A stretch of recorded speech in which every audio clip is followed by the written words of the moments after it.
With growth slowing but inflationary pressures remaining, how worried do we need to be about stagflation? And how can a central bank help fix what ails the economy?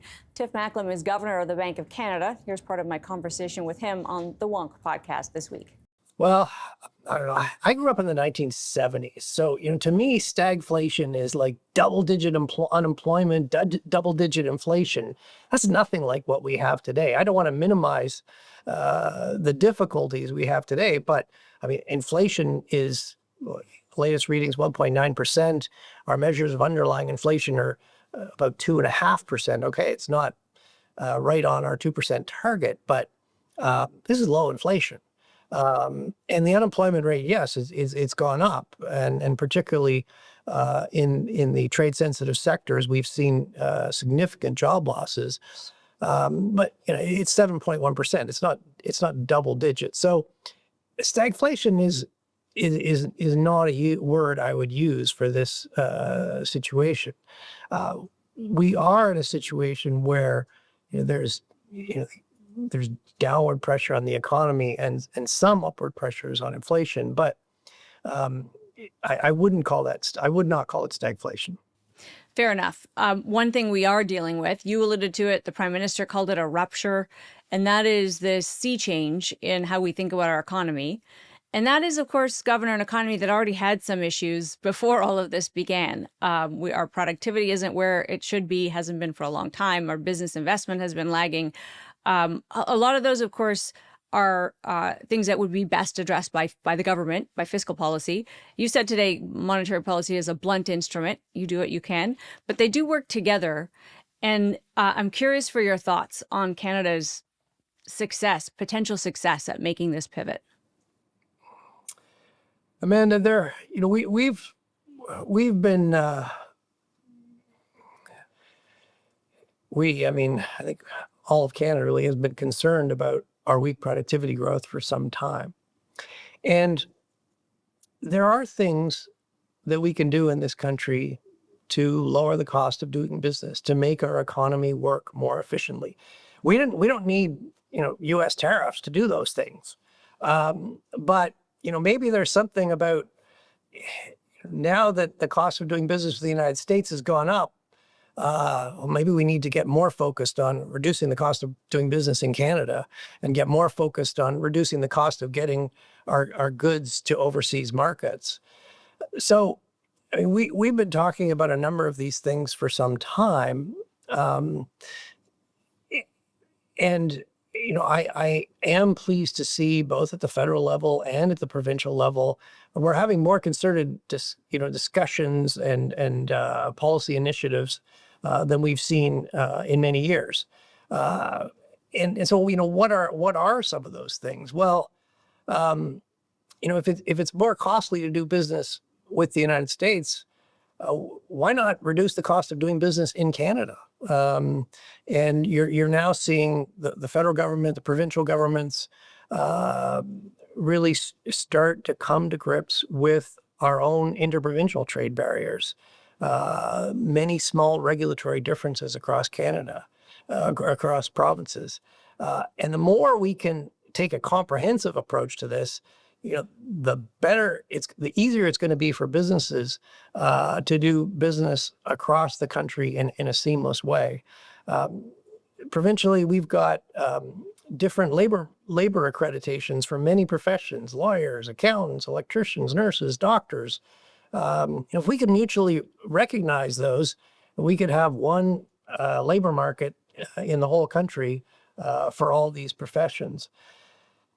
So those are some of the things we can do. The other part of it is, as I mentioned, you go back to, we learned painfully in 2008-9 around the global financial crisis just how dependent Canada's economy was on the U.S. U.S. banks failed. They went into a terrible recession.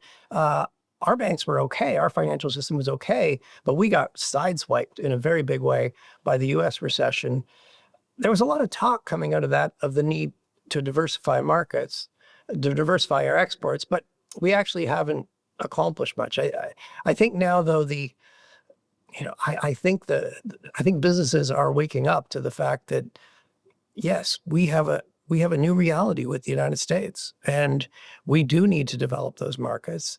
Part of that is improving our east-west transportation and building port capacity so we can get the goods to those markets. And there are, you know, a number of projects under discussion that would help to do that. So, you know, from our perspective of monetary policy, I mean, these are ultimately decisions for elected governments, provincial governments, federal government. From the perspective of monetary policy, I mean, why do we talk about these things? Well, the more that we can improve the efficiency of the economy, the more we can grow the economy's capacity, the faster the economy can grow without creating inflationary pressures. That would be good for Canadians. The question of affordability is still the one that most Canadians have front and center, even in the context of this massive fight we're having with our biggest trading partner and this change that's upon us, like it or not. Most people care that their day-to-day costs are still too high and that they can't afford a home, which is true for people that don't already have one. In terms of kind of anything that can ease that, obviously, people care deeply about what you're going to do next because they want to know about the path of mortgage rates a lot of the time. But on the affordability question, are we doing enough? Is there something else that could happen to make lives a little bit easier for Canadians? Well, look, unfortunately, tariffs have made everything harder. Tariffs mean increased trade friction with the United States. It means the economy is going to work less efficiently. So what does that mean? Well, sadly, that means that, yeah, it means there's some added costs. It means that our incomes are lower. So, you know, if that's the only thing that's happening, cost of living is not going to be getting any better. It's going to be getting tougher.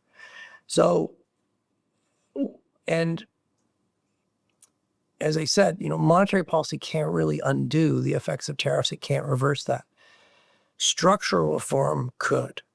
And you know, what is that? It's the things we were just talking about. It's reducing inter-provincial trade barriers to grow our internal market and make it reduce the cost of doing business in the country. It's getting rid of some of those regulatory differences. It's you know, speeding up regulatory approvals and reducing regulatory uncertainty so that, you know, businesses who have investment projects can get moving with those and increase the capacity of the economy. I mean, fundamentally, if we want to improve affordability, we need to have an economy that is where productivity is growing faster, where we are more competitive globally. What does that do? Well, that will grow our incomes. And if we grow our incomes, then things become more affordable. Tiff Macklem is governor of the Bank of Canada. I spoke with him on the Wonk podcast. Coming up, a new tool does a better job of measuring Canada's economy in real time. That's still ahead. But first, two iconic brands are merging their loyalty programs. Canadian Tire's Triangle loyalty program will extend to Tim Hortons customers. Launching sometime next year, the reward program will tie purchases at Tim's to rewards at Canadian Tire, which has already partnered with other Canadian companies like Petro-Canada and Royal Bank, with a WestJet partnership set to land in the coming months. The Triangle program has 12 million members. That is an awful lot of double-doubles. We're back after this.